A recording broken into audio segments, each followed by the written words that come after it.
Today is Saturday, February 22nd, 2020.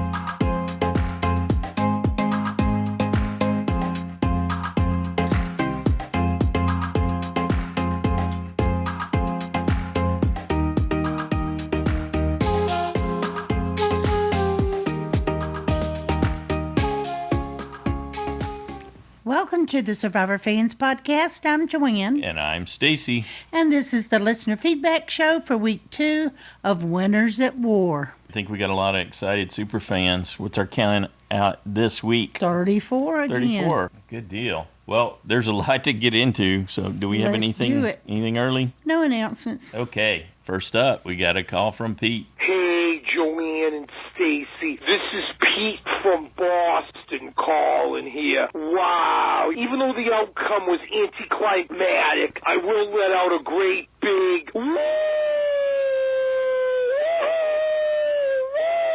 And this episode, as much as I love saying woohoo, I had more of this gagging at the television between Danny and Ben. And then when Kim found the idol talking to Sophie, it was crazy, man. What are these people thinking about some of these winners? Danny could have had a great thing going with Poverty and Boston Rob and Ethan. She wasn't going to go anywhere with Ben and with Denise and Adam and Jeremy, Michelle. I think she would have been on the bottom of that alliance. She could have been at least top 4 with the big egos of Rob and Poverty. And even Ethan is a threat because of his story. I'm surprised she opened up her mouth like that. She didn't lay low like she did the first time in Guatemala when she beat out Stephanie and beat out those nut job Judd and Jamie. I felt bad for Danny. I thought she would have at least made the merge, but it wasn't meant to be. And what on earth is Ben drinking? Is he sneaking in some alcohol out there the way he's going crazy? My goodness, his face looks beet red, his head spinning 90 miles a minute. My goodness, Ben. He is so lucky in 2 episodes he hasn't been voted out. He really has dodged some bullets. Ben gotta get it together, I feel like. It's amazing. And Adam, wow, he is clearly intimidated by Boston Rob. What do you say, the Godfather? He wants nothing to do about getting rid of Rob, even though he has the numbers to do it. Jeremy talked about it. I know Denise, Michelle, they all talked about it, but you're not going to dethrone Boston Rob and Poverty until it's too late. This is crazy. And then the other team, Kim finds an idol, which is great, but of all people, why is she telling Sophie? Why would she tell her? Kim's mind clearly isn't straight either. Now, if it was Tyson, I would have got it, but man, I don't know what Kim was thinking there. I don't know. I hope she can redeem herself a little bit too. I like Tony. He was comical. I like that him and Sarah have Cops R Us back. Did Sandra get any airtime other than the dirty look she was giving Rob at the challenge when he found out it was Amber? Crazy. I can't believe Rob did so bad at that puzzle. Almost looked like he gave up there, him and Denise. But Rob is out for blood, and no one is taking him out right now. We'll see. I'm hoping for some idol plays in the future, too. This is a great episode, guys. Not much happened in Island of Idols. Nothing was found, really, except with Natalie there at the end. I like that she found something in the well. So we'll see, guys. I love this season, guys. I feel bad for Danny, though. Wish she could have made the merge, but it is what it is. Great episode, though. Take care. Woo! Thanks, Pete. Yeah, I guess she's made several comments on social media about the edit didn't go in her favor, that there's some stuff that's been left out that would... Who? Danny. Oh, okay. The person Pete was just talking about. I thought he was talking about Natalie last. No, Danny. No, he wasn't. He was on edge of extinction. All right, thanks, Pete. Next up, we got an email from Mike in Omaha. Survivor fans, flunkies, friends, stands, dweebs, and assorted acquaintances. I know I'm going to enjoy this season because this last episode barely moved the needle on the gameplay, and I still found myself fascinated. I've never been the biggest fan of Ethan as a player, but he's making me smile so much this season. I feel like he's out there having a lot of fun, and perhaps because he isn't taking the whole thing too seriously, he might wind up in the finals or even winning. Ben is someone I was vehemently against winning his season. I was for Chrissy all the way. I still feel she deserved to win Survivor HHH and got hosed due to unforeseen circumstances. That being said, Ben always was a fantastic guy, and now removed from the circumstances of his first season, I feel like I can cheer for him.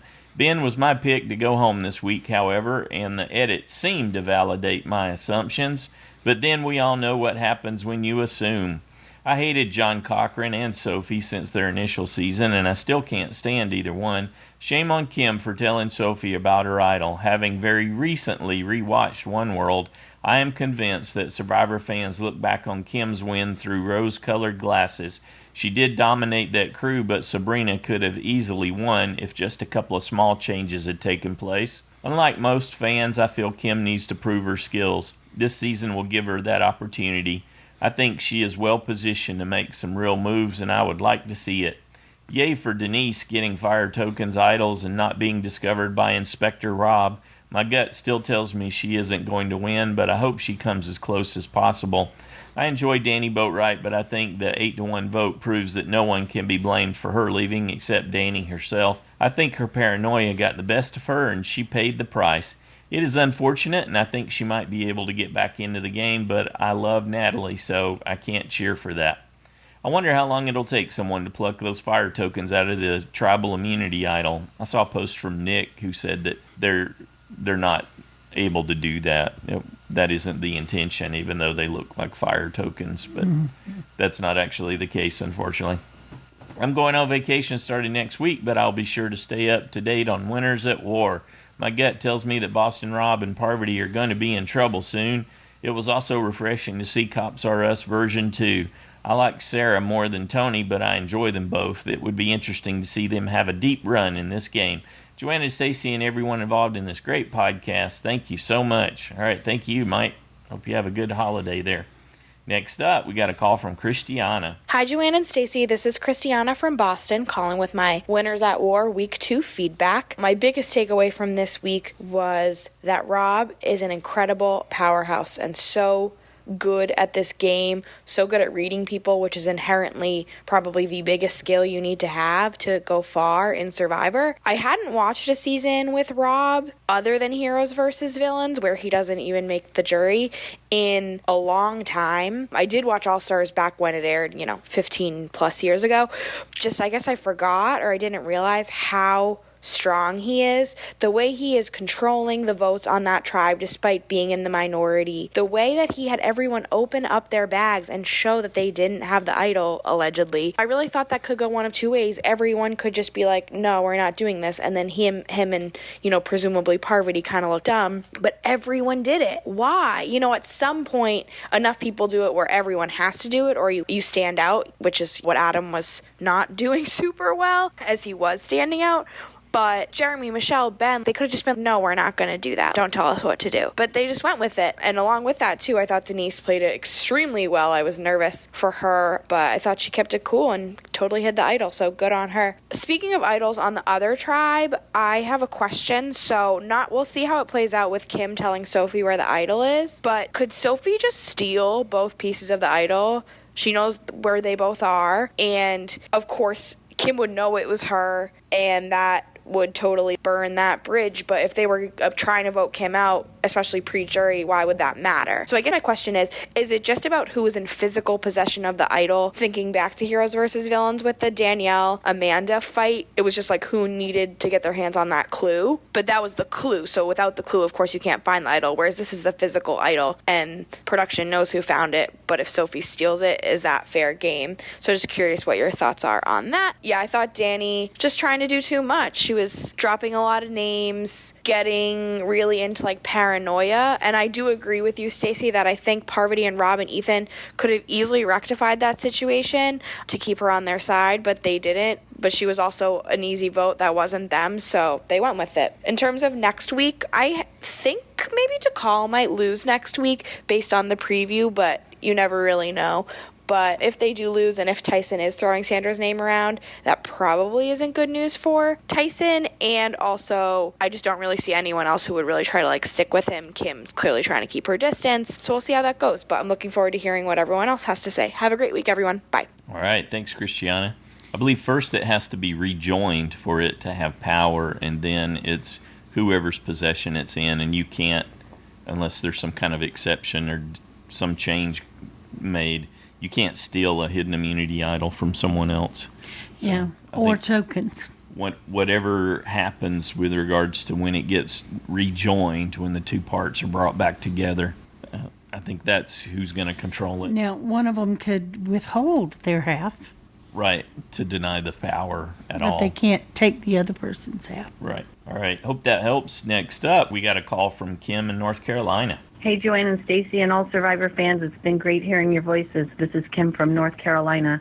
I've been amazed at how Rob is working his magic on everybody. I had him to go home both episodes thinking that surely they would wake up and get rid of him, but so far, I just really haven't seen that. He and Parvati are showing, I think, why they are considered such timeless players. I picked Jewel for my USB, and at first I was nervous. Now I'm feeling a little bit better. I still really love him. The season has been amazing. I enjoyed the retrospective show. It's really fun watching all these old champions play the game, and I think it's going to be an awesome season. Danny just blew up her own game. I don't really remember her from the first time. I need to go back and see if that one's available on Prime. Anyway, great to hear everybody's voices, and look forward to doing the season with you. Bye. Good to hear you again, Kim. Good job. Next up, we got an email from old Joe in Tennessee. Before I comment about this week's show, I want to say how excited I am to be in your fantasy league again this year. I was playing last season, and about 3/4 of the way through the season, I lost my father and lost focus and stopped playing. So sorry for your losses, Joe. Yeah. But we're glad to have you back with us. Mm-hmm. This season has been great. But did you notice that Rob actually thought the fire token might be from Sandra? If he hadn't told Sandra while they were on Island of the Idols that he was playing this time, he would never expect her to send him a fire token because he knows her and knows that she can be a vindictive woman. To me, that means there is a deeper alliance at play that probably includes Rob, Amber, and Sandra. I noticed that the producers never showed Amber and Sandra together, except in large group shots. These three had to realize the target was too big and at least one of them would go home quickly. Amber was very calm while being voted off and very calm about going to the edge of extinction. My gut tells me there is much more to this than we are seeing. Rob is being Rob, and I think it's great. I've never seen someone so seemingly safe blow up in their face so fast. Congrats, Danny. I was stunned at the Rob implosion during the puzzle. I was even more stunned by Sandra's puzzle solving. I think we would have been too, except we had gone back and watched Heroes versus Villains. So Just the first episode. yeah. I think there are a lot more undercurrents between these players than we realize, and I feel that when they do a switch, some of it will come out, and everyone beware of Wendell if he gets to the merge. He's in the background everywhere, not a target, not a goat, but a friend to all, and so far that could be bad for the power players like Tyson, Rob, Sandra, Tony, and Sarah. Keep up the great work. Permanently your fan. All right. Thanks, Joe. Up next, we have a call from Cameron. Hey, Joanne and Stacy and Survivor fans, this is Cameron from North Carolina. Is Adam really more level-headed than Denise? Don't tell me she was actually considering giving that to Parvati. I really think it should have gone to Ben in the first place. At least he's showing Denise he's trustworthy, I guess. Though, Joanne and Stacy, I think you guys may be onto something with your hypothesis on her possibly testing Adam. Another blunder on Kim's part, too. What the heck, Kim? Why Sophie? Now, I get not wanting to confide in Tony by all means. Can't say I see what was all wrong with confiding maybe in Nick, but come on now. I knew what Sophie was going to say before she even said it. I'm really not too impressed with Kim thus far. She's making the most rookie errors I didn't think I'd ever see her be making. Man, Danny Boatwright is not at all the same Danny Boatwright from Guatemala. Back then she was so cool, calm, and collected, but dang, this go around she is straight up blabbermouthing. For someone who wasn't even comfortable with sharing with the production staff her game back then, I must say I'm a little shocked to see how she's going about the game socially this time around. I gotta say, another person who I'm warming up to more after this episode is Adam. He's clearly smart, but buddy, Rob isn't immune by any means. You are more than welcome to march a line and get the troops to take him out. He's only the Godfather if you're allowing him to be the Godfather. But who knows? Maybe they've been constructing a deeper plan involving bringing him along as a meat shield, in which case, I'll see to it. But from every time he's played so far, if he makes the merge, then he makes it to the final tribal council. So if you want history to repeat itself, then you'd be much better off chopping him off before you get there. Well, everyone, I guess we couldn't have been farther fetched when it came to the preseason picks. Danny screwed herself, Denise seemingly is on thin ice, and who knows what DeCall's thinking of Yule right now. To be honest, this wasn't as great of an episode as the first, but it's alright, still so much more to go. Kinda ashamed in Danny still. I would say it sucks to see her go, but more so it sucks to see how terribly she adapted to the game after her hiatus. Ethan seems to be doing well though, which makes me quite glad. Next time on Survivor, can they just go ahead and knock off Sandra now rather than later? I'm not saying they'd be wise to let Tyson run the mile, but she's really just coming off as a bully type of mean this time around as opposed to a funny type of mean, which we all enjoyed in Pearl Islands or Heroes vs. Villains. So some afterthoughts. I like seeing Ben play hard out the gate, even if he is running his mouth a bit too much. I was afraid him and Ethan, for that matter, would be kind of purple and then just float onto the edge of extinction, so I really am liking that they're getting in on the action. Looking like Michelle is about to have just as purple of an early game edit as she did in Co Wrong, except I don't see her winning it this time around. She'll be a mid-merge boot if I had to guess. Kim, you've still got plenty of time for redemption, so let's not squander it. For someone that many consider to be the greatest woman to ever win the game, I must say you seem about as comfortable in the game as someone who just stepped on a Lego. Well, alright everyone, Joanna Stacy, Survivor fans, I look forward to some great feedback. Stacy, you're already giving Brandon a hard time, it seems like. I'm getting that vibe from you. Well, hey, winners at war. Side challenge is important this time around, I guess. I'm just kidding. Joanna Stacy, you guys are so great. Thank you for everything. Survivor fans, I'll see you next time. Thanks, Cameron. As far as being correct about Denise testing Adam, Not so we were much. wrong. Christy actually sent Denise a message and asked her and posted it on the Facebook page. And Denise replied back that no, that what we didn't see, that she and Parvati had been having some conversations early on that we had not been privy to, and that she actually was considering giving it to Parvati. So, As is usually the case when we're trying to think multiple moves ahead for the players in the game. We were wrong. oh, something else too. I thought that was so odd of Adam, saying, oh no, we can't, and Rob's the Godfather. And I thought, but you outnumber them. You could easily vote him off. There's no problem with that.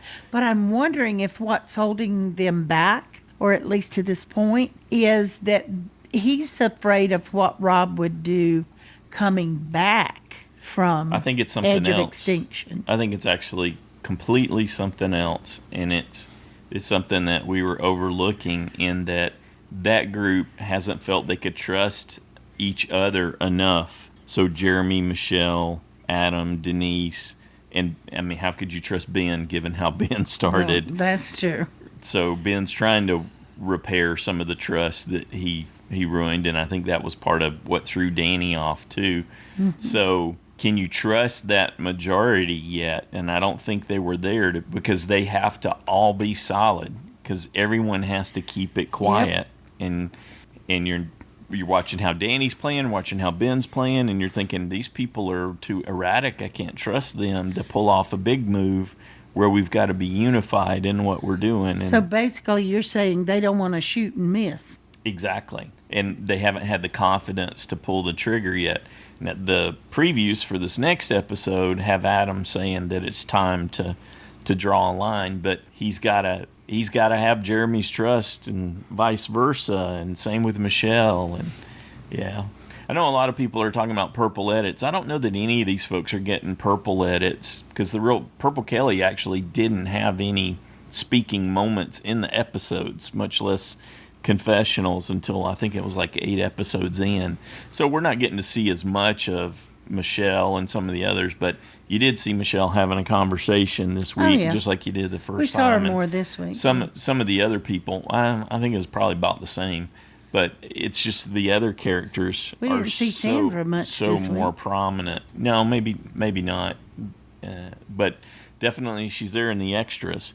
And the folks that have been talking about Ethan, you definitely want to check out the extra videos, and because he's got a really good one with Parvati and just talking about his approach to the game. So if you're enjoying watching Ethan, make sure to go watch that extra video of his. Good deal. Thanks again, Cameron. Next up, we got a call from Caleb. Hello, this is Caleb from Texas, and I just wanted to send in my feedback today for week 2.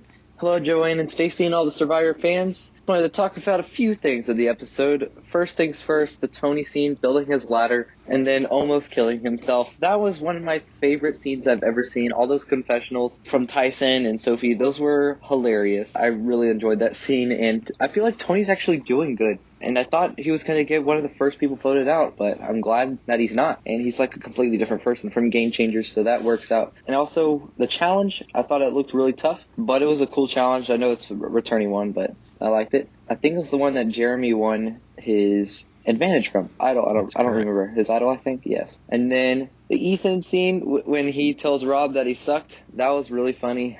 I also wanted to touch on the fact that Danny played herself completely. A lot of people said that she was excluded by Rob, but I feel like that she could have just joined the conversation herself. She didn't have to stay in the background and pretend like she was excluded. She could have just walked in and been like, hey guys, but that did not happen. In my JSFL, it's going okay, I guess. I don't remember if I lost the save point or not. I'm not sure. Knowing my luck, I probably did. I just need to check. And that's all I have for today. So have a great day, and I can't wait to hear the other feedback. Thank you. All right, good job. Thanks, Caleb. Next up, we got an email from Alar from the Bronx, New York. I paused the TV to see if the clue on extinction spelled something. Good job by Natalie to wait until she was alone to find it. I don't think she caught that it spelled something, though. Do you? No, I don't. I mean, she wouldn't have gone through all that effort, and then the way they presented it was she just noticed it when she went to the well. She didn't realize that the first letters of each sentence actually said water well. Yeah.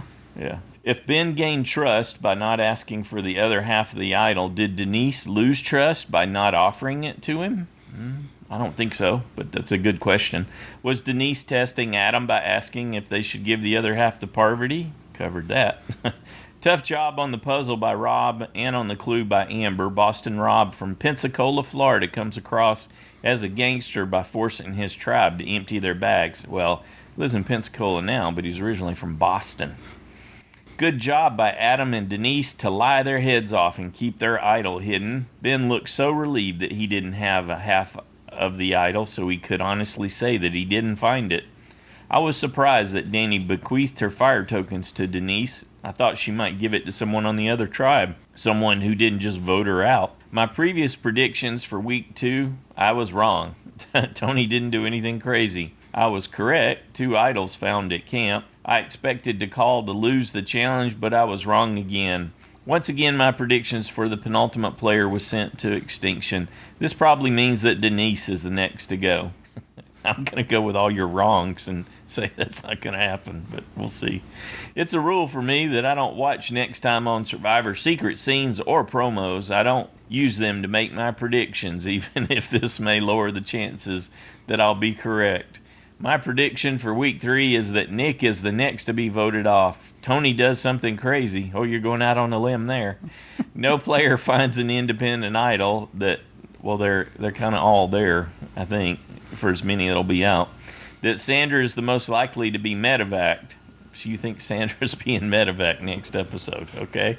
I would say Tony's most likely. Yeah, given the risk. Yeah. But these are his predictions. That's right. These are all on Alar. And there will be a tribe swap. Let's see how it goes. All right, Alar. Good job. I like you going out there with your predictions. Next up, we got a call from Jade-n-Christine. Hi, Joanne and Stacy. It's Jade-n-Christine from Hawaii. Aloha. We loved this week's episode, but we were kind of bummed about Rob. So disappointing.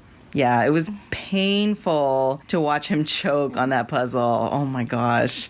And we think that he was just really upset that they sent his wife to Extinction Island. Yes, which is what we're going to call it from now on. It's Extinction Island because it has the word stink in it.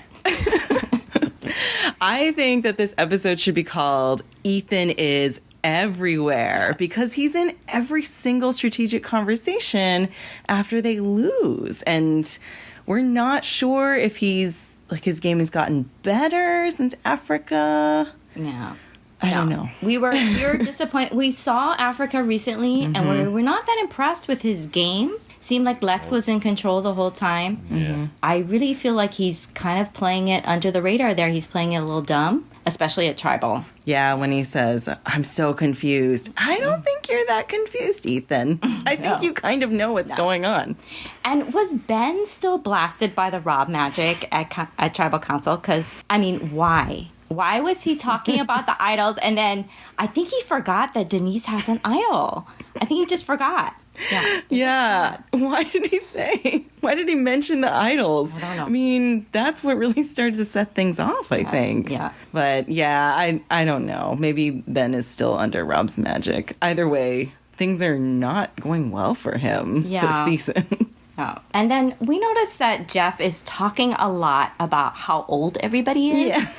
And we're just thinking that maybe Jeff is projecting a little bit of his fears of growing old, and this is all he's done all his life. Maybe, I don't know if he's just like looking back and just like, I don't know, just making that life sort of assessment. Maybe. But we say this with love because we love Jeff. We love Jeff. He's wonderful. Yeah, and we do hope that Rob will get it together. Oh, yes. This week. It looks like he and Parv are still pretty tight and look like they could go far if people don't wise up and get rid of one or the other. Yeah. I'm looking forward to watching Tony catch a shark. Yes, exciting things to come. Thanks so much for your podcast. Thanks, you guys. Aloha. Yeah, thanks, Jade. Thanks, Christine. Good job. I think the tighter alliance that we're not seeing as much is Parvati and Ethan. I think she's probably even tighter with him. Well, at least she's his Lex for this season, I guess. Okay, she's calling the shots and helping him navigate it. Next up, we got a call from Sandy. Hey guys, this is Sandy from Atlanta. What a great couple shows. This is a new Survivor, and thank goodness this is so good because last season was so bad, and I wondered why they weren't saying more about last season. I think they knew this season was going to be so good that it would almost give us pause to forgive them for last season, but I don't forget. Anyway, this is an awesome season. I'm disappointed that we didn't really see a lot from the Red Tribe. I don't think I heard Sandra speak. Then the Tony thing was so funny. I actually laughed. I'm so glad they put it in there. And then the Blue Tribe, I had to kind of wonder if Rob wasn't trying to lose. Why did it look like it to me? It just came across to me that he was trying to lose. Obviously not, but he just scares me. Can you imagine being one of his daughters? He has 4 daughters who are someday, God willing, going to be able to date, maybe get married when they're probably in their 60s, because it would be terrifying. Hello. I can't imagine. Or Parvati. Oh my gosh. You'll never get away with anything. And I cannot believe that none of these people are out yet. Sandra, Rob, and Parvati. 3 tribal councils, and not one of them is gone yet. I don't get it. Ben is... Who is that person? That is not the Ben I remember, is it? And Michelle, was she there? Did she speak? Does she have an opinion? But I really don't like Natalie and Amber being on the island. I don't like that they get to influence the game. I don't like... They're still in the game. Their torch is not snuffed. I don't get it. And I really am glad it's going away. I think when you're voted out, you're gone. Okay, guys, somebody please tell me how to vote next week. I'd like to get more than just a couple points. Have a great week. Talk to y'all very, very soon. Bye. All right. Well, you're in the right place. You'll get a lot of ideas through the listener feedback show for sure. Thanks, Andy. Good to hear from you. Next up, we got an email from Emmy in Albuquerque. Let me start off by saying, wow, what an amazing episode. Second, I'm so glad that my USB Yule is not getting any attention. I never saw that vote out coming. How did Danny go? I'm also starting to wonder when the first duel on Extinction Island will be. I know that in Season 38, Edge of Extinction, they had more people than they do now for the duels, but I'm just hoping that it's soon because I really want Amber to come back in. I also love the two halves idol. It just reminds me of friendship and loyalty. When Tony built the ladder, I was thinking, oh no, our first medevac. The music is so intense. I'm glad Tyson made us laugh. I also love how Rob reacted to his new fire token. Thanks for all you do. Thank you, Emmy. I love getting to see the show through your eyes. It's great that you're keeping up sharing your thoughts with us. We appreciate that. In Edge of Extinction, they returned at the merge. There was a battle at the merge, and then there was a battle at Final Five where they came back in. So I'm expecting them to stick to that same pattern. Next up, we got a call from Rodney. Hey, Joanna, Stacy, and Survivor fans everywhere. It is Rodney from Illinois trying to sneak in some last-minute feedback. I just want to talk about the episode a little bit. It was pretty good overall. I didn't like some of the antics at the final tribal. I thought that a lot of that was a little staged. I didn't think that some of that stuff wasn't 100% real because the votes came down unanimous. So early in the episode, Joanne had said that she didn't understand why Rob told Parvati. Rob had to kind of tell everybody that he got an extra fire token because as soon as they get to the mat and they see that his wife is gone, they're just going to assume that he got it anyways. So it's better in his case to be upfront about it until he knew for sure that it was Amber that had left. I think that Rob was so frazzled by knowing for sure that Amber was on edge of extinction that's what caused his terrible puzzle play. I don't think that he really wanted to go to tribal. I've heard other places or read that people think that he might have thrown the immunity. There's no way. Boston Rob doesn't have it in him. I think overall, I'm not happy with the Edge sending things into the game. It kind of messes with the whole idea of you're voted out and that's the end of your game even more than just Edge of Extinction itself because you're directly changing outcomes on a game. And if I voted you out yesterday, then today you give the one person that was loyal to you an idol, and then I have to deal with that tomorrow, which is I think that's a little against the grain of the game. I don't know. What do you guys think? It's Survivor. Yeah, it ain't fair. That's for sure. And so that's how they designed it to work. You just got to roll with it since they don't ask us ahead of time. Otherwise, we would have straightened them out. Anybody else. That's right. Rodney. Good deal. Next up, we got a call from Samantha. This is Samantha, a.k.a. Survivor Rocks from Texas. Yule is playing the best so far, and the castaway that has impressed me the most. Go Yule. Kim, I think, is still in jeopardy of being voted out before the merge. I would not have picked Sophie to tell about the idol. I just don't think that Sophie can be trusted. Tony's ladder was on the silly side, but he got it done. I was afraid he was going to fall off the ladder clause. I don't know if Sarah should trust Tony again. Be very cautious. Denise should not have called attention to the idol. She should have waited until Ben walked off to pick it up. Then especially, and she didn't even share it with him when it was two halves. Ben is a loose cannon and should have been the one to go. I thought that Ben was going to blab about Denise's idol at Tribal. I think that Boston Rob made a mistake in voting out Danny, at least right now. I understand why he did, but Ben should have went first, since he's everywhere and has a mouth on him. Danny is so old school that Parv not talking to her freaked her out and paranoia set in. Now Danny should have went to Parv and reconfirmed her alliance, talked it out, and not went and ran her mouth in front of Ben. I don't think that Parv was doing it on purpose. It just happened. I'm not sure if Ethan has a clue, and he is naive, but gotta love him still. Tough challenge.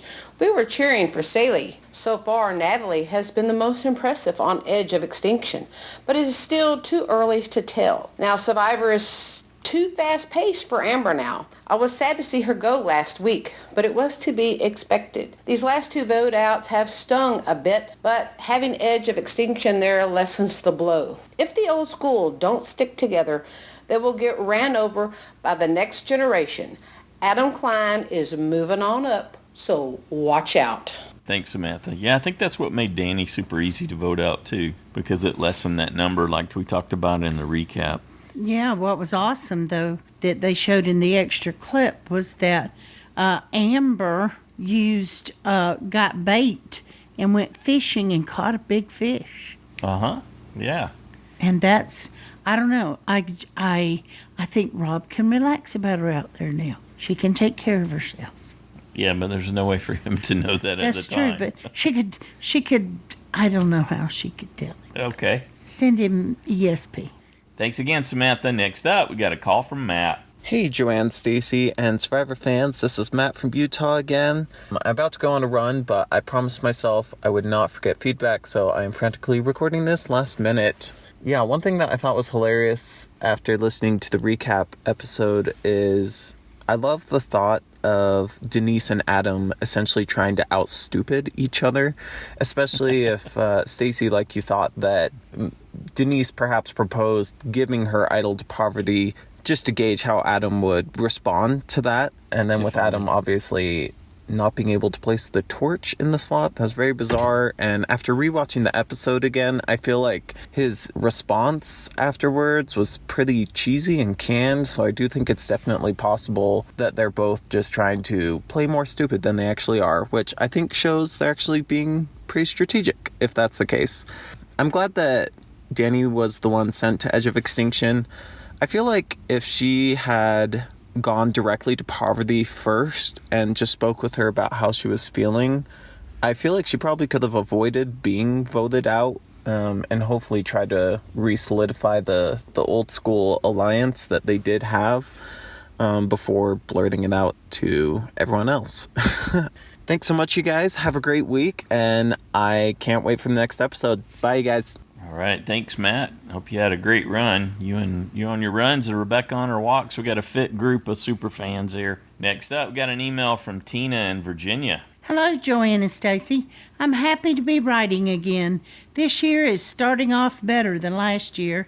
Last year I had to take an absence due to my brother's passing and my mom's dementia going so bad that we had to put her in a home.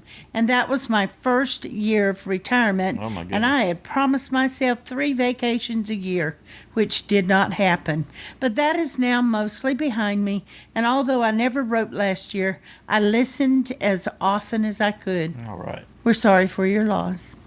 Moving on to what always helps during bad and good times is your podcast. I'm loving this season, even the winners I don't like very much.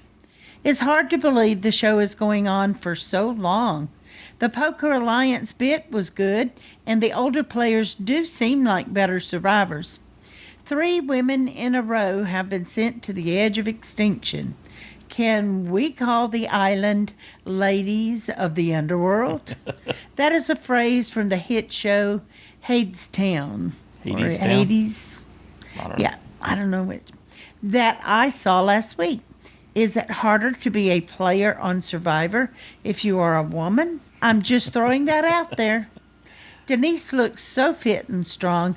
I'm happy she found the idol. Ben has the comedic role this season, and I hope we get to laugh with him. Anyway, let me keep it short, and thanks for this podcast. All the best. All right, and thank you, Tina. We're glad to have you back with us. Yeah.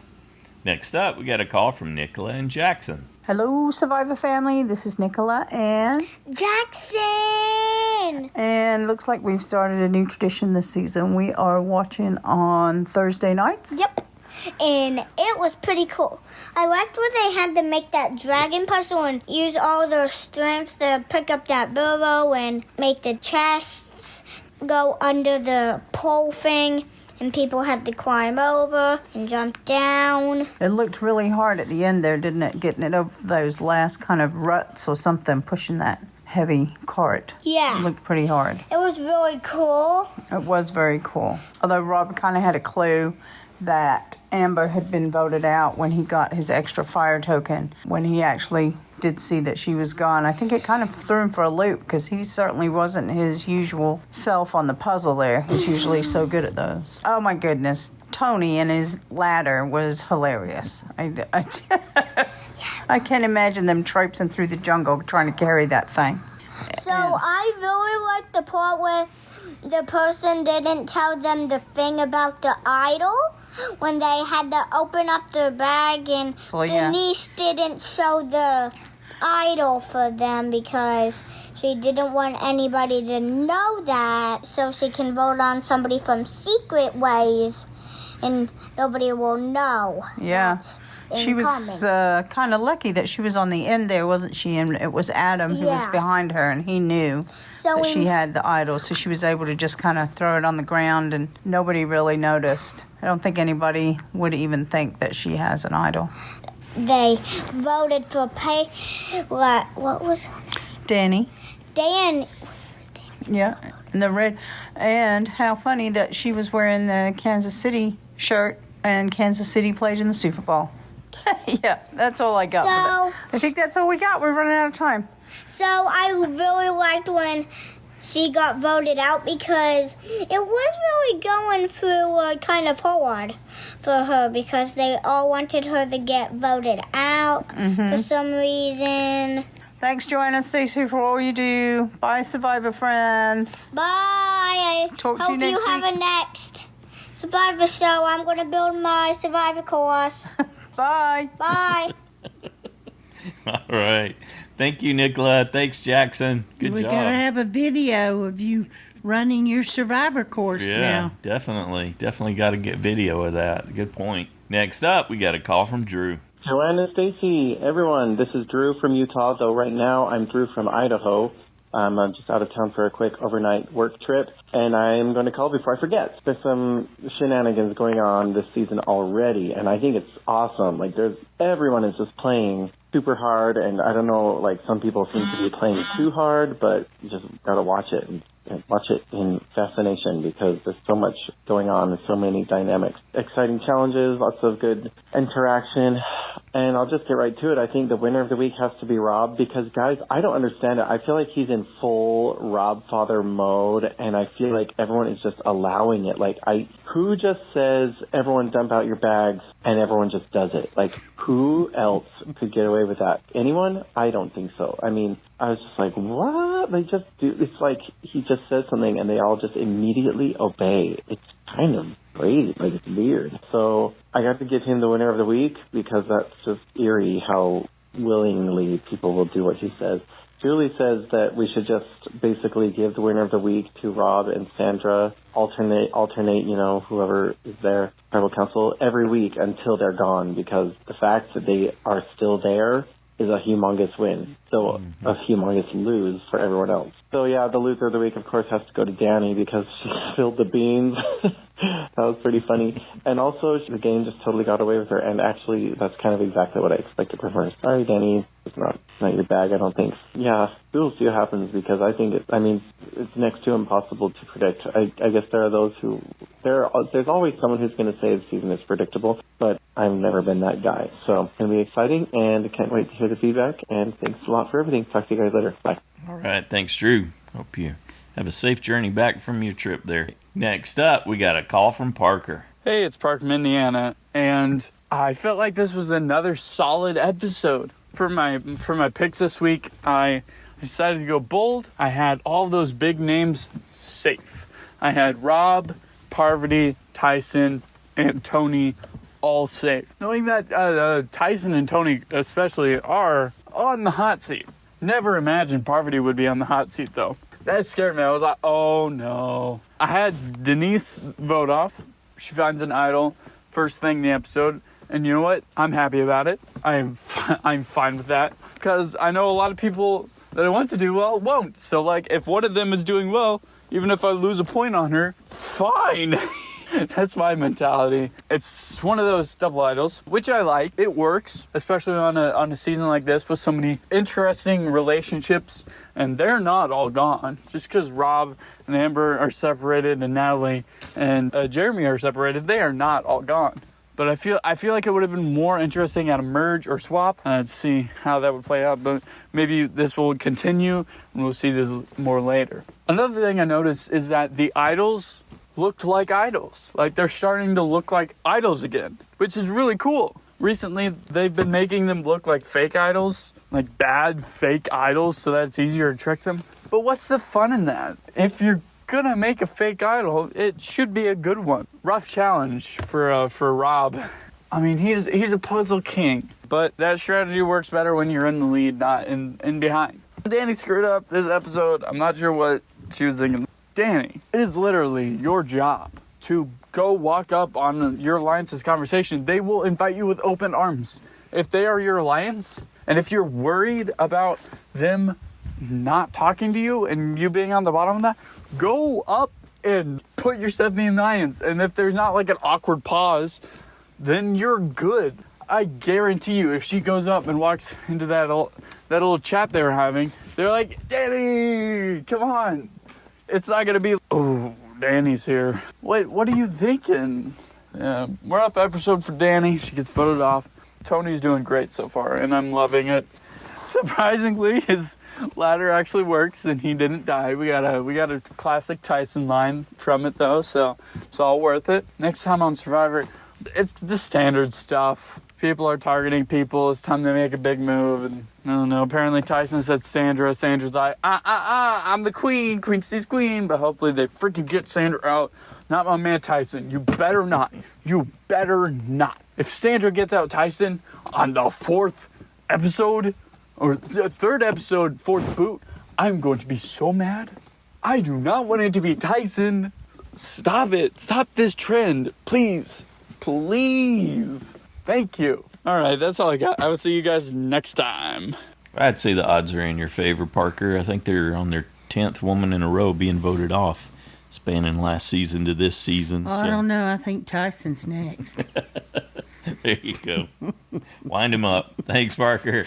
Next up, we got an email from Barbara in Long Island. Hi, Joanna, Stacy, and all fans. I think Rob and Parvati black widowed Ben at Tribal Council. If he had been wearing an individual immunity idol around his neck, he probably would have torn it off and given it to Rob just to prove he wasn't being paranoid. So far, the first 3 vote outs have been women. For everyone who keeps saying that a woman will win this season, just like a woman was going to win last season, all I can say is, bless your hearts. Boston Rob telling Denise, look at me, while giving her instructions for solving the puzzle was about as successful as Donner telling his party he knew a shortcut to California. Well, that's it for now. Keep smiling, everyone. Thanks, Barbara. You got us some extra smiles with that one. Next up, we got a call from Slappy. Hello, Joanne and Stacy. This is Slappy McGee calling you about The Survivor. Yeah, The Survivor. A lot of fun. Really enjoyed the 2nd episode. People are having a good time. It's interesting to watch them kind of scramble and establish new pecking orders here, and some people trying to adapt to the new game. I love the way it's kind of going old school and no school. No school? You got no class. You like school in the summertime. No class.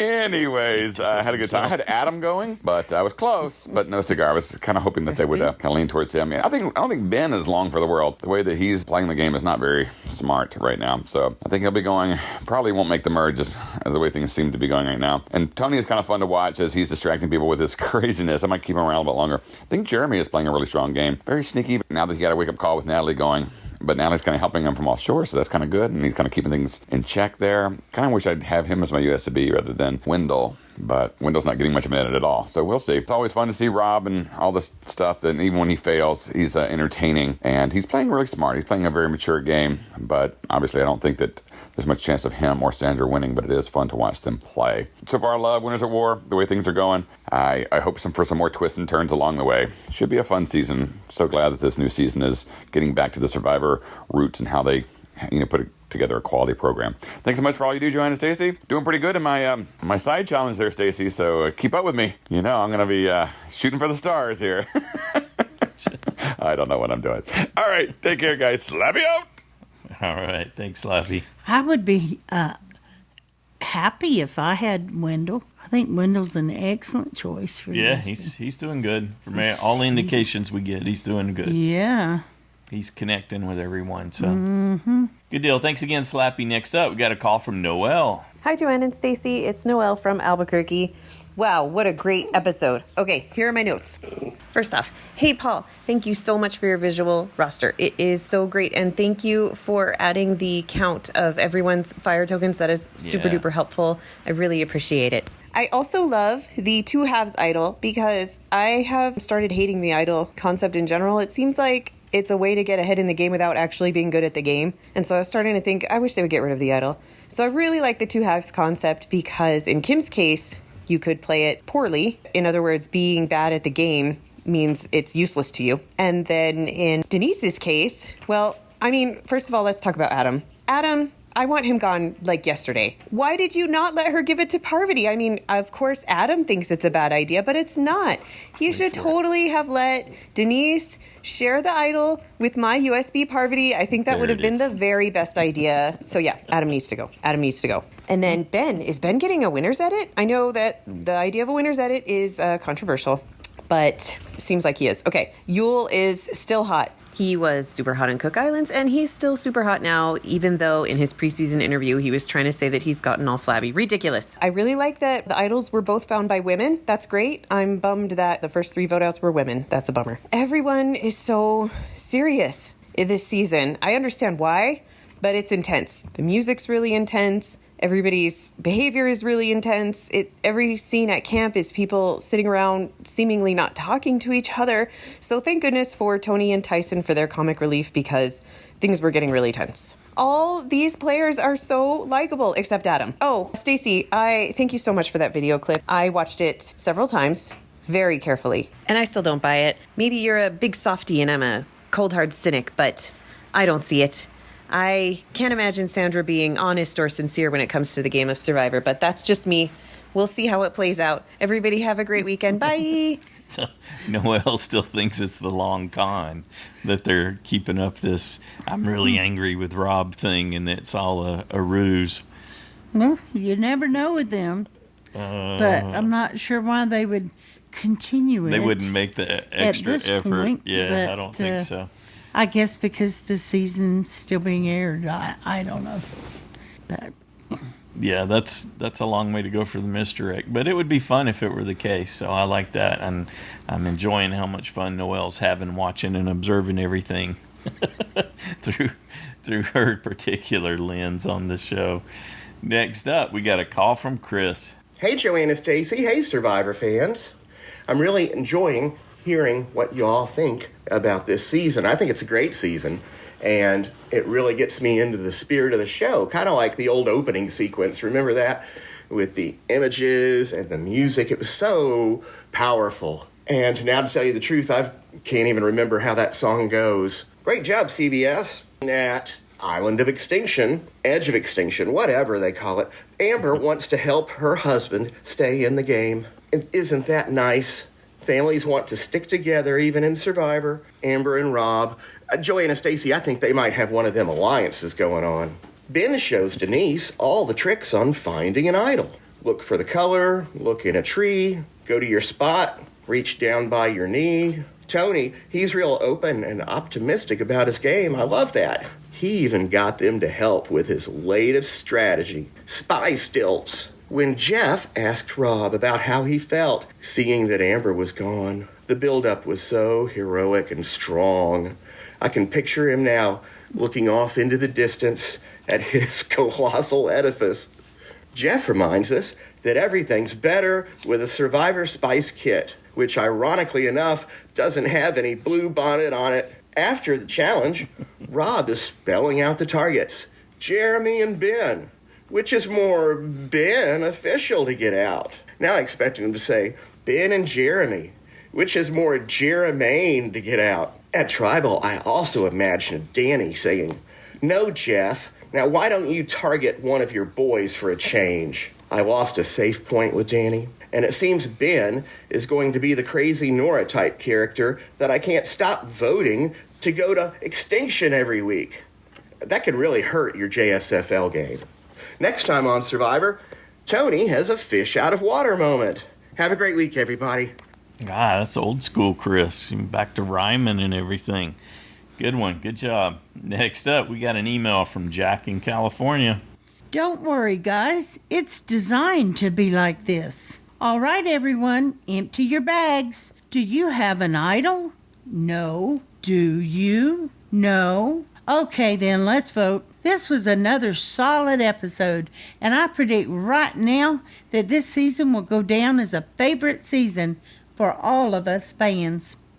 I'm not quite sure why Ben would have shown or explained about how to find hidden idols. I think ultimately that could come back to bite him if he continues to tell the old school players how to find them. I do think it might be good strategy to gain trust with people. I think Adam was spot on in being shocked about Denise giving part of the idol to Parvati. If Parvati is as good as she was back in her young days, then that thought process of Denise's would have caused her downfall if she went through with it. In Tony's past seasons, I was never really a fan of his antics, but with 2 episodes in, I'm enjoying him this season.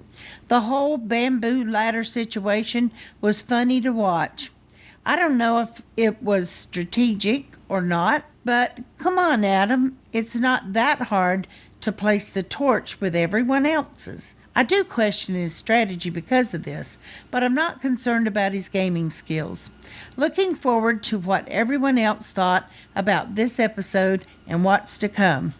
All right, thanks, Jack. Up next, we have a call from Andrew. Hello, Joanne and Stacy. My name is Andrew, giving you guys a call from West Virginia. I'm a rather new listener, but there's a few things I want to touch on. Denise finding the idol with Ben, I don't think is actually going to benefit her too much because I do believe that Ben is going to out that she has an idol, and I think that it's actually going to explode in her face. Hopefully not, because I'm a really big fan of Denise, but I'm not a fan of Ben, and this season is not helping. The fact that she wanted to give it to Parvati kind of made me rethink me being a fan of her, but then at the same time, I mean, who can you and can you not trust this cast of 20 winners? I mean, it's just going to be an epic season. Kim's idol find, I don't think that she was in the wrong for giving it to Sophie, even though Sophie said herself, I think you just gave it to the devil, but I mean, the whole tribe was against Kim, so who was she really going to give it to? I think that Sophie was the better choice because I don't think that Sophie, say if it was like a single play idol find that Sophie had, I don't think that she would have told anybody. I do think that Sophie is going to save that information for herself for the time being. The challenge, it was extremely obvious. I think that Rob took Amber getting it voted out way too, I don't want to say personal, but he was extremely more upset than I thought he was going to be, and it definitely so upset to the point to where it affected his performance. I want to touch on something. I've heard you both say that you're not the biggest fans of Michelle, and I mean, I know that she had a controversial win. Michelle personally is one of my favorite winners. However, I don't know if anybody else caught that she was comforting Rob as they realized that Amber was voted out, and I think that those subtle kind of moves actually touch on why she won the first place is because she is playing that social game, even with somebody that she's not necessarily aligned with. After they lost, Parvati's comments of saying one of the new people has to go, I think was extremely comical in the sense that as soon as she found out that Danny had just mentioned her name, which I think actually was almost like Rob's encouraging, she was just so ready to flip on her. So I'm not sure if Rob and Parvati actually think they have the new school votes, because I don't really think they understand what a voting block is as much as an alliance is. So as how I kind of see it is we have Adam and Denise are a pair, Michelle and Jeremy have turned into a pair, Rob, Parvati, and Ethan have turned into an alliance, but it looks like the pairs are kind of aligning up to be the voting block, but at any given time they're going to start voting against each other, and I don't think that Rob and Parvati are as used to that kind of gameplay. Danny just completely self-destructed this episode. I wasn't playing y'all's Survivor winner picks, but my personal ones, actually, Danny was included in that. It was Danny, Wendell, and Michelle. Danny just completely self-destructed. She did not play an under-the-radar game this season whatsoever. I think that the paranoia really got the best of her, like it is a lot of players. She didn't use it to her advantage. She wasn't able to capitalize on everybody else being paranoid, and it really just ate her up. I'm excited to see how it plays out next week. Maybe we're looking at a tribe switch, maybe not. I look forward to hearing what you guys have to say next week. I look forward to hearing what the other viewers have to say, and I will catch you guys on the flip side.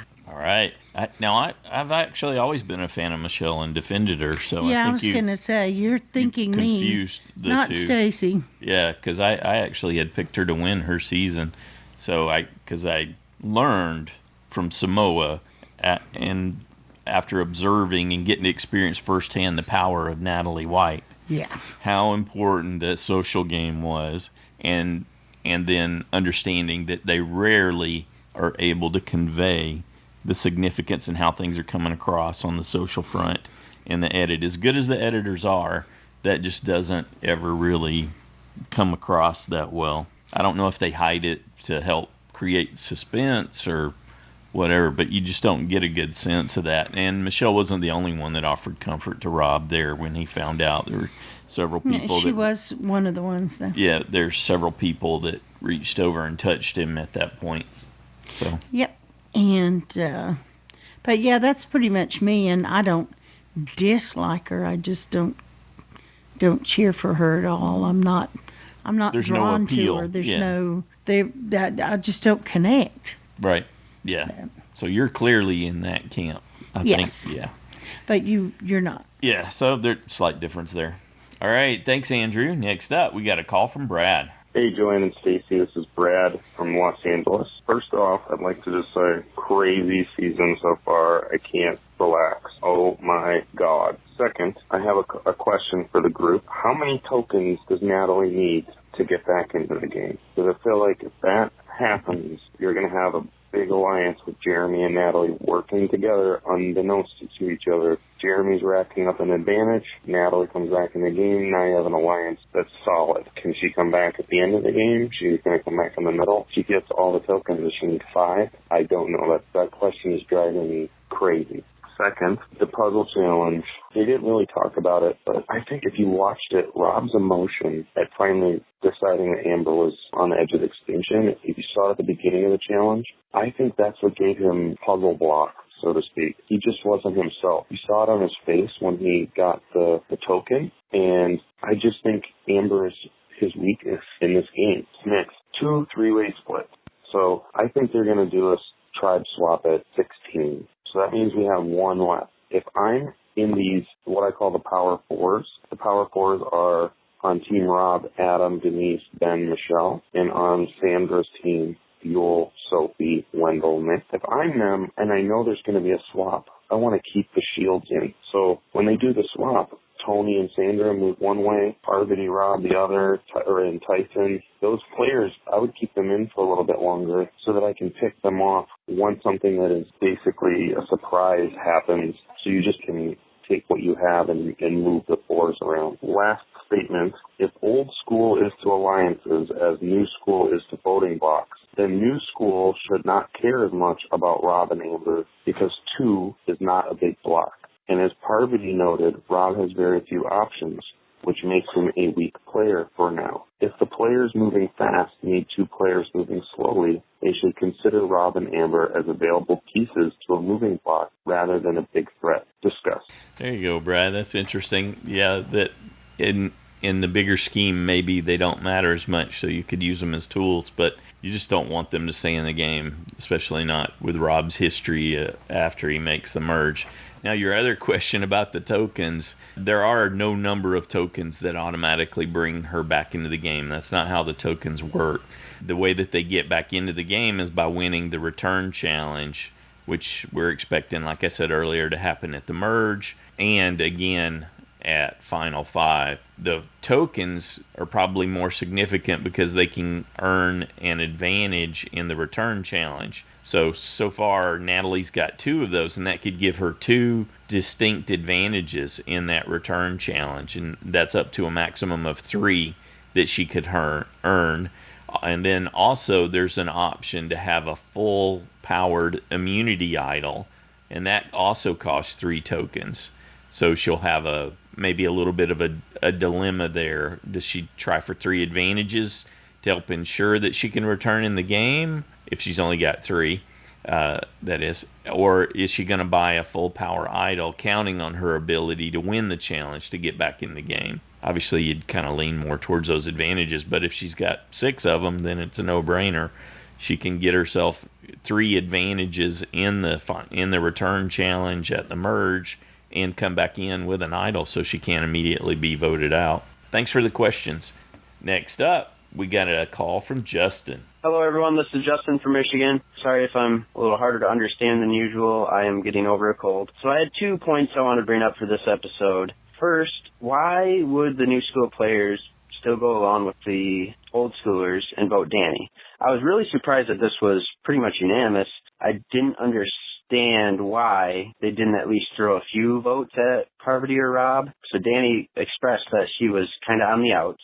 That was a perfect opportunity for Ben or Adam or Jeremy to scoop her up and say, okay, we're going to use you. Let's go after Parv. Let's go after Rob. So I'm not sure why they didn't take advantage of that. Instead of just going along like they're one big happy tribe. I don't understand that with this type of group where you got to get rid of those big threats. And that was the opportunity. I mean, Rob showed his hand. He said, I don't have an idol. Who has it? Oh, well, guess what, Rob? You just showed you're vulnerable. It's on them for not taking advantage of that, but that could have been a big goof up for him. In the back of your mind, you always have to think, okay, Rob might have something, either finding it on his own or from Amber.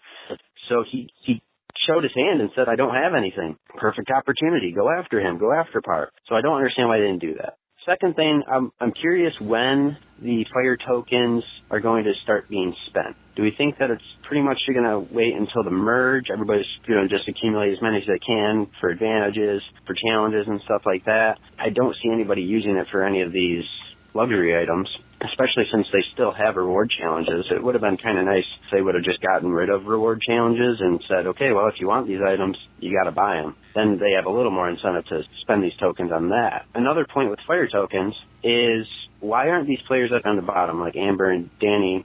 They kind of saw themselves, especially Danny, on the bottom. Why wouldn't they leverage their fire token to go to Adam, go to Jeremy, say, if I survive this tribal and we go Parvati or we go Rob and I survive, I'm going to give you my fire token. Give them a little extra incentive and a little extra trust to go along with you and use you as a vote, instead of when you get voted out, you have to give your fire token away anyways, and you have to go to edge of extinction. You might as well use that fire token and fight for your chance to stay in the game. That was my feedback for this week. Looking forward to hearing everybody else. Thanks a lot. All right. Thanks, Justin. I think part of the answer to your question is just we're only 6 days in. It feels like it's longer, but they've got the rice, and so they're not quite a week in, and it's not ideal. And Sandra and Jeremy have spent one, but not for things that were on the menu. Right. So I think as time goes on, we'll potentially see more opportunities. It'll be more likely that you'll see someone spend it. And then the fact that you can get an advantage in the challenge for 4 tokens for the active players, you got to pull 4 people together potentially to do that, given where they're at right now. Or wait to earn more somehow. Yeah. So. Yep. So I think it's time is the main answer there. Thanks for the question. Good job, Justin. Next up, we got an email from Josh, the Plush Moose from Massachusetts. Dear Joanne and Stacy, it was another good episode. Tons of gameplay. The token economy is interesting, and there's still lots of great players left on both tribes. I'm looking forward to the rest of the season. Here are my observations. Mom on vacation, Amber needs a better travel agent. Nobody wants to take the EOE tour. How romantic. Amber literally sent Rob a token of her love. I bet enrollment would be high if Ben offered an adult ed class on finding idols. Adam was great at convincing Denise to give him the idol like she already planned. Yule may not win the season, but he'll be okay. He can always sell his breadfruit picking tool on Amazon. Isn't it ironic that the hidden idols on the Winners at War season are BFF medallions? I was surprised that neither Amber nor Natalie noticed the water well clue. It stuck out even before the editors highlighted it. I don't think we even saw the highlight. We didn't get it yeah. So Natalie finding the advantage reminded me of an episode from my childhood. One Easter, my parents hid hard-boiled eggs in our apartment with a series of clues to help me find them. After an hour of not being able to find the last egg, I sat down on a cushioned chair to take a break, and I heard a crunch as I found the egg. Is it really a barter economy if the producers fix the exchange rates? Absolutely not. Note to castaways, if you want to design a ladder, have the professor do it, not Gilligan. Sarah took a walk with Tony to tell him that they can't take a walk to talk. I don't think Hollywood is clamoring for the Cops R Us sequel. Rob's challenge strategy was puzzling. Didn't each chest contain pieces for one section? Danny is a shmoo. She might as well have sprinkled salt on herself and jumped in a fire. Rob said he had Amber sent to the edge. Godfather indeed. It's a good thing Ben and Tony are on different tribes. A feedback loop between them could melt the island. Yeah, definitely. Rob needs to improve his bag search skills if he wants to get a job with the TSA. Next time, it's Adam and Denise versus Rob and Parvati. Tyson guns for Sandra and Tony jumps the shark. Why do I think that Tony's in the least danger? Anyway, that's it for me for now. Thanks, Joanna and Stacy, for all you do. Can't wait to hear what the other fans have to say. Thanks, Josh. Good job, buddy. Next up, we got a call from Krystle. Hi, Joanna and Stacy. This is Krystle. What another great episode.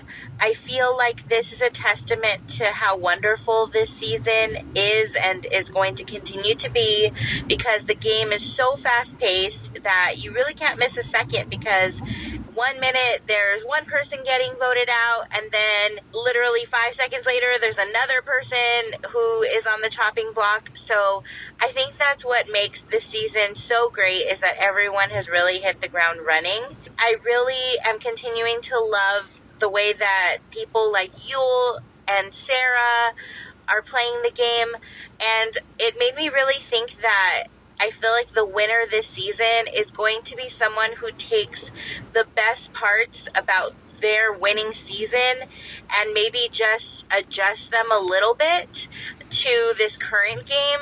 And I think that that's going to be the winner, because I see that there are too many players who are trying to play almost the complete opposite to their winning season, and I feel like that might come back to bite them in the end. People like Ben, who is playing more erratic than I remember him being. I never really saw him stirring the pot, at least not until the very end when he really had to. And I think that he's playing way more erratic. Even Danny was kind of a loyal player her first season and hung in the background to start and just, made alliances and connections. And I feel like she really struggled with that, and she was trying to play more aggressively, and I feel like that came back to bite her as well. So I feel like the winner is going to be someone who plays a similar game to their winning season, but maybe adjusts based on the way that the game is going. But people like Rob and Parvati, they seem to be playing pretty similarly to the way we're used to watching them, and I think it's getting them far. Same thing with Wendell and Sarah and Yule. So it'll be interesting to see how the players continue to play the game moving forward. And yeah, I'm just really excited to continue to see this fire token twist, and I think that it's really making the Edge of Extinction an important key part of the game.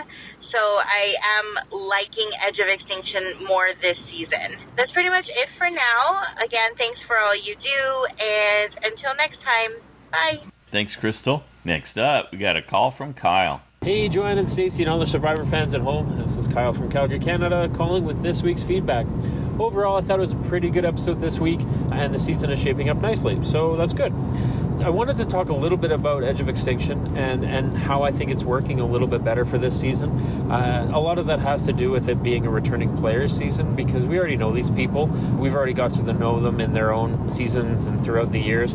So going to them on the island there, it doesn't really take away too much about the existing players. The fire tokens and stuff, it's sort of neat, but I kind of had wished that maybe they did unlock that ability to barter a little bit more rather than putting it just up for one token. It would be really interesting if you got one player to have to align with another player to borrow their token so they can each share a benefit or an idol or something. Maybe that'll happen in future episodes. I hope so, because it would be kind of a neat dynamic and really good basis for a survivor economy. Outside of that, the one tribe, I'm going to call it Sandra's tribe because I don't know the name. They seem to be having more fun, and I don't know if it has something to do with not having the same sort of old school, new school breakdown, or maybe different people, or maybe it's quite possibly it could just be the addition of Tony running around and having a bunch of fun. Rob's tribe just seems to be really, really split, and there's some issues I think there, and I think that they're not really working very well together as a tribe, and I think that they're probably going to continue to lose, and they're just going to peg people off one by one, and then get rid of Parvati and Rob, which is really the right thing to do going forward. So outside of that, tribal council, Stacey, I don't agree that Rob's move to make everyone empty their bag, I don't think that was a smart move. I think it was kind of a desperate move, and I think it was just sort of played for ratings a little bit, because I don't think it proves anything. Idols are small enough, they can fit in a pocket, they don't need to be in your bag, and I think I think Adam was right, and I wish he actually stood up a little bit more and say, well, I'm not doing that, Rob. I'm sorry, you might be the godfather, but I'm not listening. So I think that would have been a much better play, but unfortunately everyone decided to comply, and I don't know. I just didn't really love it, and it honestly it proved nothing. As for Danny, I guess it's too bad that she's gone. I don't know if I remember her from her season at all, and unfortunately she was not able to make those same connections that I'm sure helped her in her winning season. So hard to say. Going forward, Rob's tribe I think is going to continue to lose, and I think we're probably going to see one of the three old school players voted off. So anyway, that's it for me. Everyone have a great week, and we'll talk to you next week. Okay, bye. Yeah. All right. Thanks, Kyle. I think you might be missing one part to what Rob did, which is sometimes an act like that might be part of conditioning. So it isn't so much about what the result is in the immediate moment. It's how it sets up that pattern and that expectation that you would potentially follow along with what he said in one of his extra videos. And he likes to talk about this in general. It's not anything new. He was talking about lining up his pawns so that he could make things go his way. And so looking for moves ahead is definitely something that he does. Well, and Jeremy was right along with him and laughing and just went right for his bag. Sure, it didn't cost him anything to go along, right? Except maybe it did in terms of that conditioning. It might make you more prone to respond in a way that's beneficial to Rob in another scenario if he builds this pattern up.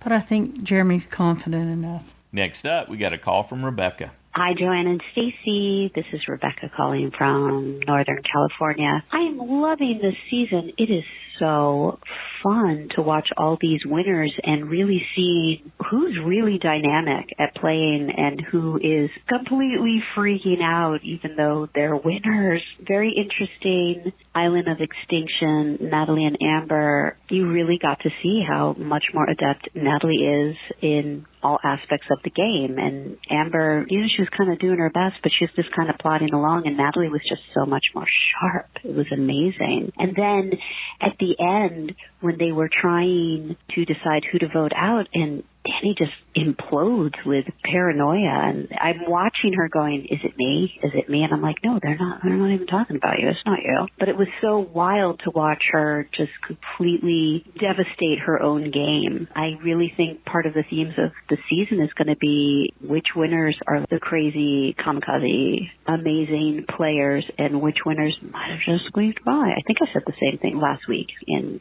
my feedback. It's amazing. I could watch Boston Rob read the phone book. He's just so fun to watch. I hope he stays for a long time because I love watching him play. I love watching Parvati play. It's just so fun. And it's really fun to have Survivor just be fun again. Anyway, that's all I got. You guys have a great day. Looking forward to hearing what everyone has to say. And thank you so much. Bye. All right, thanks, Rebecca. I agree. It's definitely good to have it be fun again. Next up, we got an email from Yazz-n-Conner. Hello, my son Connor and I have been listening to your podcast for a couple of seasons. This is our first feedback. Well, welcome, both of you. Why are they not voting out Rob and Parv? It's an obvious decision to target these two. They are the strongest players on that tribe. Danny was way too paranoid, and we don't think she would have been voted out if she had played smarter. She should have just walked up to the old schoolers on the beach and inserted herself into the conversation. Denise handled tribal council and Rob's demand to empty their bags really well. Very impressed with her. If any other player had made that demand, we don't think they would have complied. Rob is like the Godfather. Connor thinks it's an advantage to get sent to the edge. First, if you are going to be voted out, be sent to edge first if you're going to be voted out, because you learn more about the island and advantages. Further, it seems that Natalie will have more chances than anyone else to get tokens. Natalie is playing very well out there on the edge, and we think she has a good chance to win her way back in. Yule is our USB. He seems like a great guy, and so far we're impressed with his gameplay. We disagree with Stacy's take on Yule. That is all we have. Thanks for your podcast. We really enjoy it. All right. Thanks, Yazz-n-Conner. Up next, we've got a call from KimJ. Hey, Joanne and Stacy. It's KimJ from Nashville. Danny, epic meltdown this week. I was trying to go back and remember when players have just dug their own grave like that. And who comes to mind is like maybe Julia from Edge of Extinction, Danielle from Heroes vs. Villains, maybe Sarah from Cagayan, but I just can't remember anybody reaching the kind of levels of paranoia outside of like the paranoia queen, Dawn Meehan, and I definitely don't think that Danny was at Dawn's level, but it was so sad. Like I just kind of wanted to like give her a hug and just reassure. And I mean, Danny, I guess, is one of those winners that you can kind of take it or leave it, but I just hated to see her go out that way.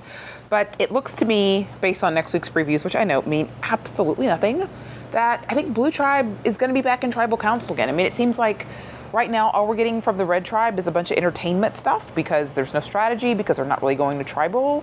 So I'm very interested to see what Sophie does with this idol information. Does she share it with somebody else? Does she keep it to herself? Obviously, she can't keep the idol for herself, but to me, I always feel like if you're not going to have an idol, knowing where the idol is maybe just as important as having an idol yourself. So I hope she keeps Kim around. I like Kim, but I like the whole Red Tribe. But then I kind of like everybody. I don't want anybody to go home.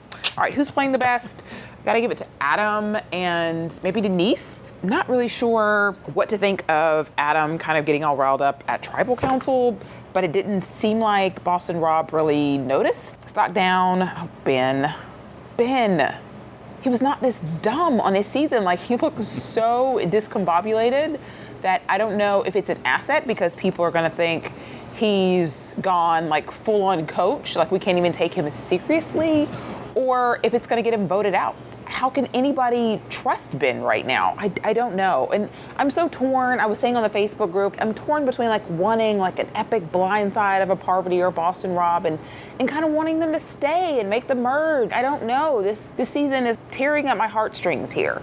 And this week's ratings were up over last week, which, I mean, all us super fans, we want more Survivor. We want our 90-minute episodes, we want our 2-hour episodes, but they're always lower rated than the 1-hour episodes, which means CBS not going to give us any longer episodes anytime soon, but it's all right. So I'm definitely going to go with somebody on the Blue Tribe. So don't know who other than that. Can't wait to hear what everybody else says. All right. Thanks, KimJ. Yeah, the ratings crept back up over 7 million with the 1-hour episode, or, well, 42 minutes, whatever it's down to now with all the ads. But it does seem to make a difference when they're shorter in that regard. And the other thing I wanted to mention is that when we were rewatching after we had finished the recap show, yes, we finished the recap show, put it out, and then watched the episode again, is that we were thinking, hey, maybe Adam is trying to offer a distraction. so that Denise can hide the idol better, so that he was, a diversion, if you will. Yeah, to draw everybody's attention to him while she was trying to give her keep more it hidden. cover. Yeah, Yeah. the focus is on him. It's not on her. Therefore, there's less risk. Could have been something like that, but we've already been wrong with over-guessing the strategies Well, going on I there. think that was more you than me. Okay. Either good or bad. It was that was a clever idea you had. Yeah, I think KimJ's right, too. You just get more entertainment, and that's part of why we all think that the Red Tribe's having more fun, but you're getting more entertainment content now. They didn't have to face tribal, so the recency bias says that they didn't have to be more serious and deal with those things. Some of the extra clips, though, they're laughing, and, we see Ben dancing around. Yeah, definitely. like that. You do get other happy moments goofing off and playing. I guess Rob must have set up, he's got that spool on a string, and then there's a hook that you try to land it on. So he set up a game for them to play, and yeah, there's definitely other things going on from that regard. And it does look like from some of the previews that we could end up with blue there again, but you never know. They made sure to give you both sides in the previews. I don't believe any of that stuff. Right, that's a good practice.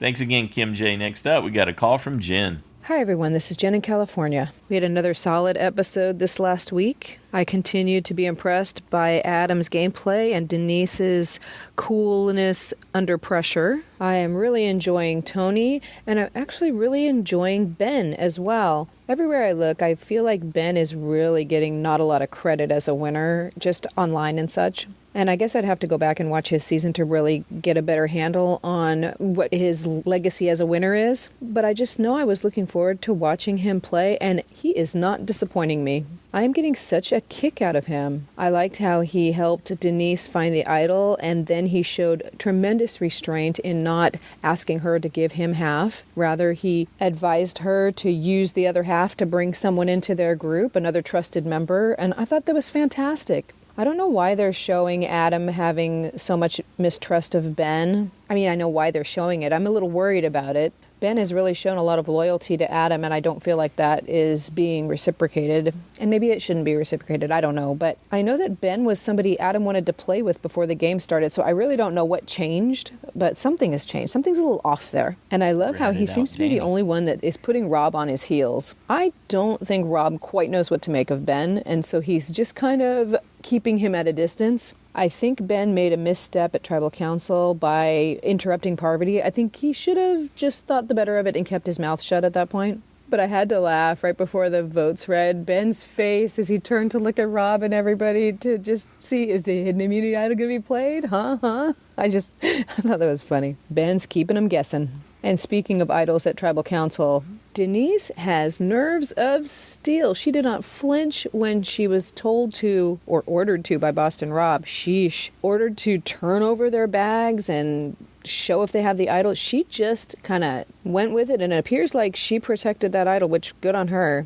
Adam was a little more thrown, but why are they letting Bob bully them all and boss them around like that? I don't get it. I don't know why I just called Boston Rob Bob, but whatever. I don't want to go back and erase it. Anyway, my final thoughts are Ethan's gameplay is intriguing me. Sophie is a stone-cold killer. Watch out, Kim. And I don't think they took out the right player this last week. I think they should have taken a shot at Boston Rob or Parvati. Now that I said it, do I think that? I mean, I think it's fine getting Danny out of there, but I really don't think that they have the luxury of being able to wait much longer to start picking off the likes of Boston Rob and Parvati. I don't think that they can wait much longer on that. That's it for me. So much to talk about, but so little time. I can't wait to hear everybody else's thoughts. Till next week. Bye. All right. Thanks, Jen.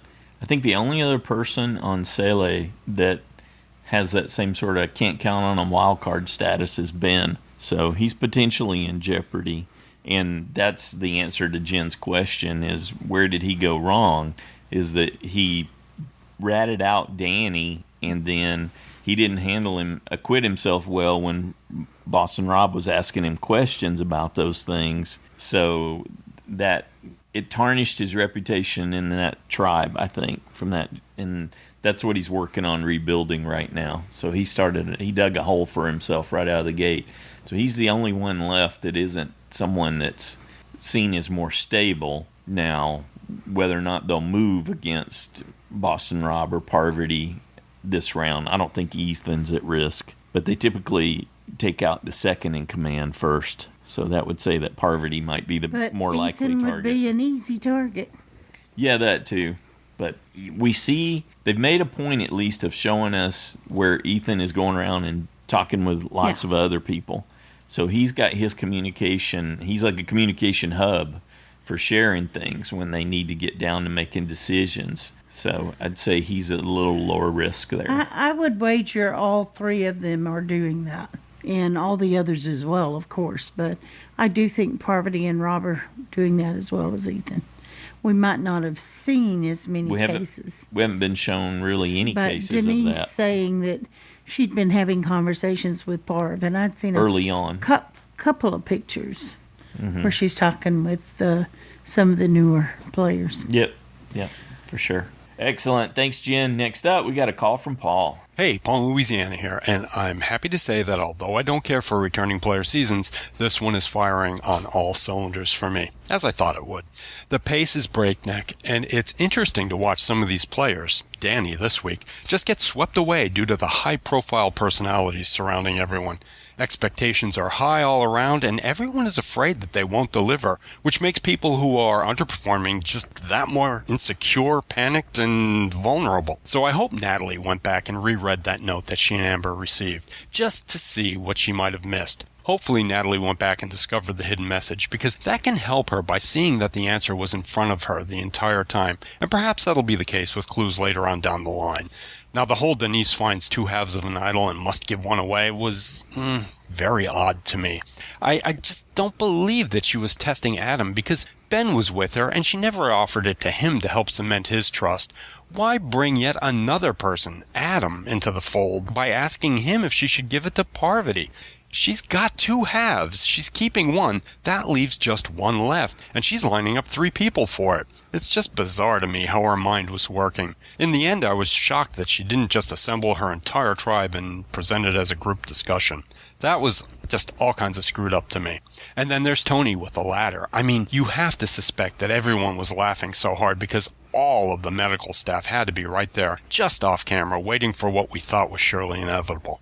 I've seen cats caught in Venetian blinds that were more structurally sound than that ladder that Tony made. And when the first rung broke and he still went up, all I could think was Sandra off to the side saying, "As long as it's not me." Now, I've said it before, Tony is a mess, but I guess he just designed himself that way. And Sarah, please don't trust him. You aren't brand new partners. You've been down this road with him already. He's kind of alone, save for you, and that means you're the only person he has to turn on for the attention of the others. Please beware. You know, I have to think that she'd be safer on that accordion he called a ladder over trusting in him.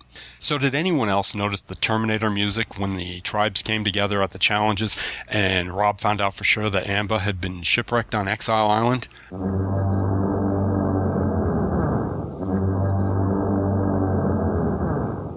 And then Rob, holy crow, talk about screwing up a challenge. Wow, as royally as one could screw it up, he did even better than that. But because he's Rob, no one wants to call him out on it. And that's why he's so, and I hate to say it, good. Because he's so intimidating towards people. Everyone's afraid of his bark. Come on, do him a favor and send him to Amber. But no, let's hang on to him. Let's let him get closer to the end. They send the tail of the snake out instead of the head. The tail that was barely hanging on to the old school alliance. That could have easily been turned to new school. But you know, it just doesn't make sense to me. So I think that Sele is going to lose yet again, and this time Denise may wake up and help Adam decide to cut off that head. Or not. I'm betting that although they know Rob should go, they'll target Parvati instead. It's like they're taking baby steps to get to the end when they should just go for it. So there you have it. I'm picking Parvati to go in hopes that I'll be wrong again and that they do target the Emperor and let him know that he has no clothes. So everyone enjoy, and I'll catch you all next week. Bye. Thanks, Paul. Yeah, I think there may be enough trust amongst that group now that they could move ahead. They might be willing to move ahead on that and sort of do what everyone's been expecting them to do. We'll see. It'll be awfully tempting, I'm sure, to send Parvati over Rob, or having to split the vote in some way. Now, the the thing that we haven't completely factored in is if they do indeed lose again, if Amber is the one who finds the advantage on Edge of Extinction this time, she's sending it right to Rob. So even though he may be under the gun, there may be something coming to save him for sure. Well, one thing I think that should cause pause, at least for Jeremy, is Jeremy suspects that his advantage was sent to him by Natalie. He said it had to be Nat. Right. And so why would he not assume that Rob might have something similar that was sent to him by Amber? Just because of the sequence of events, there hasn't been an opportunity yet. But you're saying in the next cycle, he would be wary of that. Well, even in this last cycle, why wouldn't he? He'd already gotten something from Nat. Well, he just got that safety advantage. He'd just gotten the advantage from Nat in this cycle. There wasn't an opportunity for Amber to send something. She just got there. She's only had one. Jeremy ended up being the recipient of that, knowing it came from Nat. Well, regardless, that might give him some pause about Rob. In the next cycle, for sure. It would be enough to give him pause, in which case, who would you vote for? Parvati. So if it does turn out to be DeCall, do you think it's going to be Tyson, Sandra, or someone we're not expecting? Who do you think they would line up against over there? Sophie might want to get Kim out just to get the diffuse idol. the or get idol. rid of it. Yeah, just get rid of it. The part about that seems a little confusing to me is that in Yule's note about his strategies and what he was doing, he said that he and Sophie reached out to Kim. So it didn't surprise me that Kim reached out to Sophie, one of the two of them, when she had the idol in that regard. But Sophie's response made it sound like there was no reason for Kim to have done that. And that left me a little confused. So I'm not quite sure what's going on there. As it's designed to be. All right. Do you want to make any more predictions? You got a sense of who's going this week? Do I ever? No, not really. Okay. So we want to thank everybody who took the time to send in their thoughts and predictions for us to ponder this week. Good job, everybody. It was great to have another big show like this. Lots to think about and mull over. We also want to say a special big thanks to Barbara in New York and Erica in Australia. Thank you so much for your donations. That helps us with the operational costs here of the show. We appreciate that very, very much. And if you play in JSFL, don't forget to make your picks on Wednesdays before the deadline of 7:30 Eastern Time, 4:30 Pacific Time. Yeah, we had one unfortunate soul who was trying to make their picks at the last minute and had some problem with their account. So don't put it off if you can help it. I'm pretty sure it wasn't their account. It was that it had shut down for the night. You can't get in once the website closes at 7:30 Eastern. You can't log on. Oh, you think that's what it was? But the email that came in was before then. So they had tried prior to that and had trouble. But certainly afterwards, it could would trip you up. Well, they asked for their password, but we don't keep passwords, so can't help you with that. Yep. Have a good one.